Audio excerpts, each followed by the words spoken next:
We are gathered here to honor the life of Thane Krios. Thane touched each of our lives in different ways.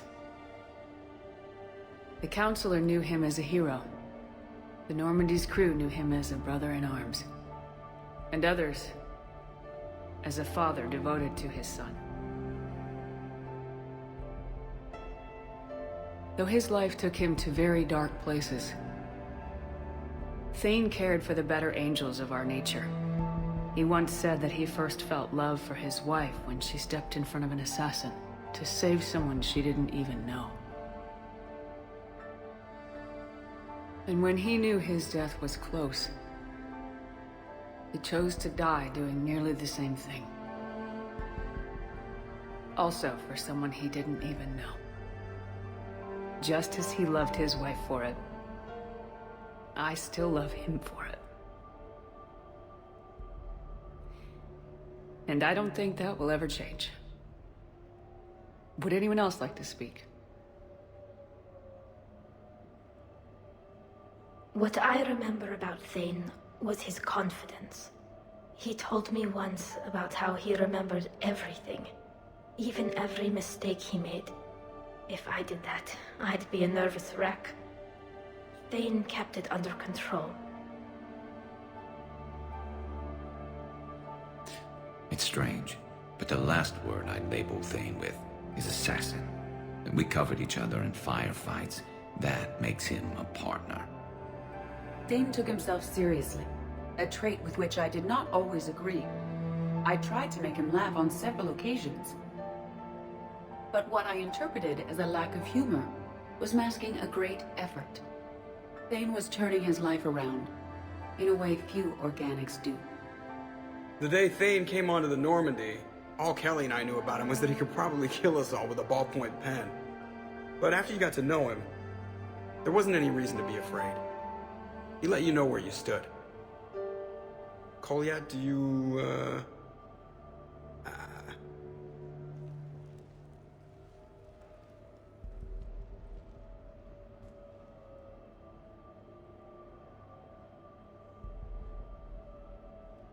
When I was little, I thought my father had it all figured out. He said men must be loyal to their friends and dangerous to their enemies. But when he prevented me from hurting someone, he had changed. He said enemies and ego are not as important as loved ones. I didn't want to hear it. I was lost. I called him a hypocrite in 1,000 different ways. Said that he was going soft. Now, I think maybe he did have it all figured out. That's all I can say. If anyone would like to continue, we'll be here. Looks like people are starting to clear out. Commander, thank you for holding this event. In time, it will be a good memory. I don't know if I'll be as philosophical about it. It's still kind of raw. I understand. If you will excuse me, I should take this opportunity to speak with the Counselor. About what? He is feeling grateful, and I want to point out there are some Solarian biologists who need funding. If anyone would be able to create a breakthrough in the treatment of Keppel syndrome, it would be them. If you need someone to hold the Counselor's feet to a fire, I'm there. I appreciate the offer, but Counselor Valorn has recently orated about funding science during wartime. My odds are good. Oh, before I go, I was organizing my father's possessions, and I came upon copies of video messages he tried to send you. I sent them to your extranet address. I hope they help, more than they hurt. Until we meet again, Commander.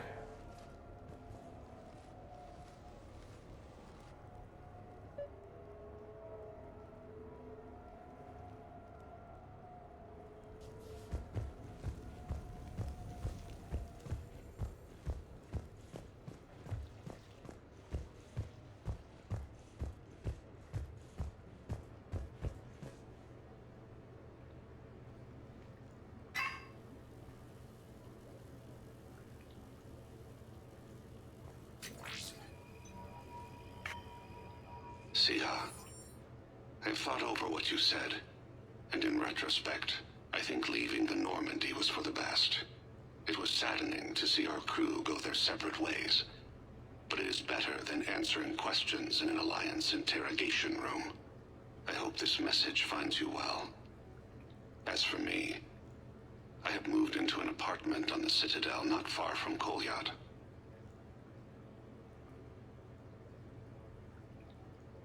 I think the first attack I had frightened him. Perhaps I shouldn't have said that. I don't want you to worry or feel guilty that you are not with me. Just face it bravely. I know you are good at that. I love you. I hope the Alliance listens. Keep in touch.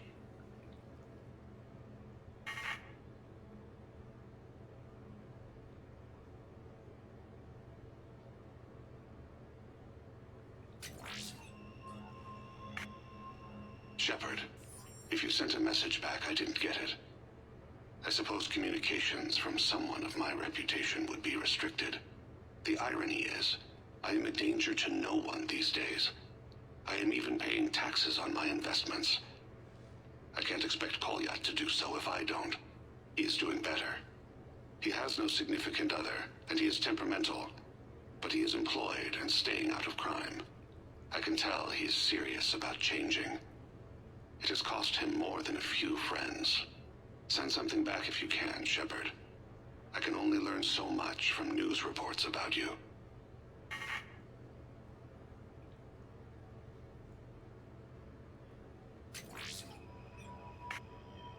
I have tried a false identity to try to get this message through to you. We'll see if it works. I have good news and bad. The good news is that Kolyat and I took a few days to visit Earth. Like the shade of her eyes. Shrill sound of chirping stops. I scan the ground. See two tiny bodies locked by claws. Excuse me. As I was saying, we saw a beautiful sunset in New Mexico, and a scorpion eating a cricket. I wish you could have joined us. The bad news is, I fainted and struck my head. Kolyat has convinced me to stay at Huerta Memorial on the Citadel. I will be there from now on. I still don't want to die in a hospital, but it's where the doctors are. And Kolyat. I love him.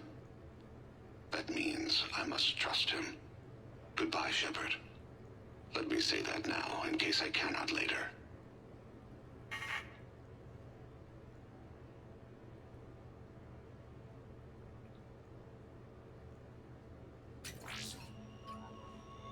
Sia, I have prepared emails, sent videos, even composed paper letters. I know this will not reach you, but it must be said. I once had no reason to live. Then suddenly, I had two. You and Kolyat. Circumstances keep us apart, so Kolyat takes much of my time, but I don't know if it's obvious to humans. Fist slams the table. She comes to me, fingers cool and soothing. Thane, be alive with me tonight. I cannot forget you. That is what humans say. With us, it is a state called Tufira. Lost in another. It can consume us. In case you are in the same pain, I want to say, you have only made my life better. You gave me you, Kolyat. Even the Omega-4 relay made me feel purposeful. We are alive, Sia. And when we are not, I will meet you across the sea.